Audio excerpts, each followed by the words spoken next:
Isang mapagpalang araw na naman po mga kapatid at muli tayo mag-aaral ng salita ng Diyos at ang salita ng Diyos natin pag-aaralan atin po itong kukunin sa mga awit kabanata 100 at 39 talata 23 hanggang 24. Ang sabi po dito, O Diyos, ako'y siya sa atin. Alamin ang aking isip. Subukin mo ako ngayon kung ano ang aking nais. Kung ako ay hindi tapat, ito'y iyong nababatid. Sa buhay na walang hanggan, samahan mo at ihatid. Mga kapatid, mga magulang, mga kaibigan, ito po ang salita ng Diyos. Ang papuri, ang pagsamba ay para lamang po sa Kanya. Napakaganda ng ating binasa na kung saan itong taong ito ay sinasabi niya sa Panginoon, sa Diyos, na siya ay siya sa atin. Alamin kung ano kanyang iniisip, siya isubukin kung ano ba yung desire ng kanyang puso, ano ba yung kanyang nais.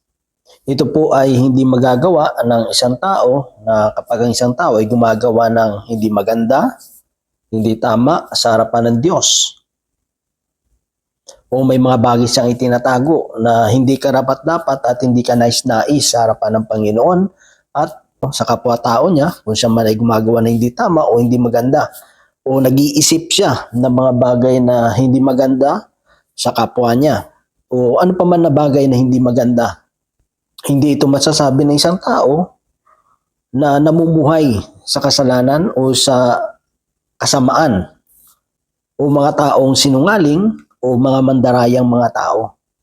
Kasi mahirap mga kapatid na ang Diyos mismo, no, sasabihan mo, Lord, siya sa atin mo ako. Di ba? Lord, alimin mo yung iniisip ko. Kasi alam naman natin, walang bagay na nalilingid at natatago sa Diyos. Alam ng Panginoon yung iniisip natin, alam ng Panginoon kung ano yung nararamdaman ng puso natin, ano ba yung ninanais natin. Di ba? Hindi na natin kailangan pang sabihan ang Diyos, di ba? Na siya sa atin tayo. Dito pinapakita lang ng taong ito na handa siya. No, Lord, kilala mo ako. Lord, walang bagay na natatago sa iyo. Lord, alam mo na pinagsisikapan ko na masunod yung kalooban mo.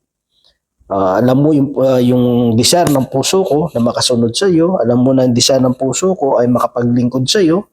So dito pa lang makikita na natin na pinakikita dito yung desire ng puso niya na wala siyang tinatago o iniisip na masamang bagay sa kapwa niya o kanino pa man. Kasi yung tao lang naman na takot siya sa atin ay yung mga taong may gumagawa ng masama, diba? Mga taong may mga kalukuhan, may mga sikretong sa buhay na hindi magaganda na talagang tinatago nila. Kaya ayaw nilang sinesearch sila, ayaw nilang iniimbestagahan sila. Diba? Ganun naman talaga kapag ang tao gumagawa ng masama, takot sa investigasyon yan. Diba? Umiiwas yan, di ba? Ayaw matanong, ayaw mausisa, kasi bakit? Kasi nga merong tinatago. Pero kung wala ka naman tinatago, open ka no? Para open book ka, no? Open ka sa tanan niya tanong, sa lahat ng mga puna, o ano pa man yung sasabihin ng tao. Kasi wala ka naman tinatago, no? So, wala kang kinatatakutan. Sino may sumiyasat sa iyo, hindi ka takot, no? Lalo tong taong to kasi ang sinabihan niya, Diyos no, siyasatin mo ko, Diyos. Yun, wala ka talagang matatago doon yung tao nga kasi sabi mo, siyasatin mo ko, yung tao Pero siyempre ang tao may limitasyon yan may mga bagay na hindi pa rin nila makikita may mga bagay na hindi pa rin nila malalaman tungkol sa iyo. Lalo kung maingat ka at mahusay ka ng magtago. 'Di ba? Pero sa Diyos, hindi natin pwedeng gawin 'yan Kaya may kita natin dito mga kapatid na sa buhay natin kapag wala tayong tinatago, 'di ba? Wala tayong ginagawang kalokohan o masama, wala kang takot, 'di ba? Pero kung ikaw may sikreto ka, yung unang kinatatakutan mo is baka mabuking ka. Yung merong makaalam. ng ginagawa natin, di ba? So hindi ka magkakaroon ng kapanatagan. Kaya itong binasa natin, isa itong challenge din, no, sa atin bilang mga mananampalataya, bilang naglilingkod sa Panginoon, na tayo ay mamuhay na ayon sa kalooban ng Panginoon. Na tayo ay mamuhay sa kabutihan, sa kabanalan, no, sa biyaya ng Panginoon, upang dumating man yung mga pagsisiyasat, ano pa man yung mga bagay na mangyari sa atin sa ating hinaharap, wala tayong dapat ikabalisa, wala tayong dapat ikatakot.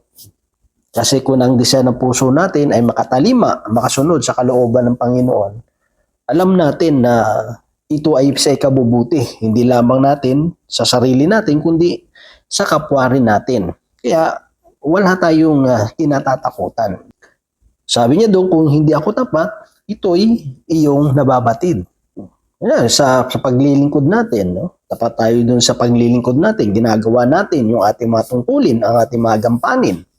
Hindi naman ibig sabihin doon na pagtapat ka is perfect tayo, no? Na hindi tayo magkakaroon ng kasalanan.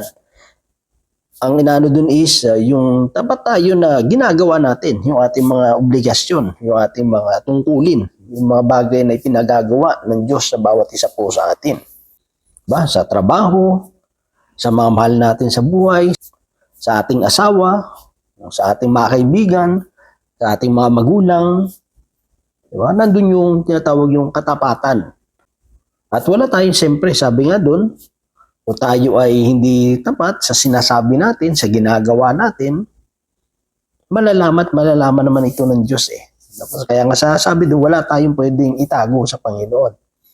At alam naman natin na sa buhay na ito, kung tayo ay mananatiling tapat sa Panginoon at magpapasiyasat sa Panginoon, ano yan parang sa atin nagiging aware tayo, no, sa mga ginagawa natin kasi alam natin na may Diyos na sumisiyasat sa bawat puso, sa bawat isipan, sa bawat ginagawa natin. At siyempre, kung na tayo ay susunod doon sa kalooban ng Panginoon, sabi niya doon, ako ay dalhin mo sa buhay na walang hanggan, samahan at ihatid. Ganun naman yung pangako ng Diyos eh. Diba? Kaya nga sabi niya, mananatiling tapat hanggang wakas ay siyang maliligtas. Ibig sabihin yun, yung mga taong dumanas ng mga pag-uusig, kahirapan, ay hindi natin iniwan yung Panginoon. No? Hindi natin pinabayaan yung paglilingkod natin. Patuloy tayo na pinanghawakan yung kanyang mga pangako, yung kanyang mga salita, at nagpatuloy tayo na mamuhay ayon sa kalooban ng Diyos. Kasi yung pinakasimpleng meaning ng katapatan is walang iwanan. No? Hindi natin iniiwan yung panawagan natin, yung mga tungkulin natin, o anong pa man yung mga bagay na ipinagkaloob at ibinigay sa atin ng Panginoon. Patuloy natin itong pinauunlad, patuloy natin itong ginagamit para sa kapurihan at kadakilaan ng ating Diyos. So yun lamang mga kapatid, at nawa ang Diyos patuloy magpala sa bawat isa sa atin. God bless po sa ating lahat.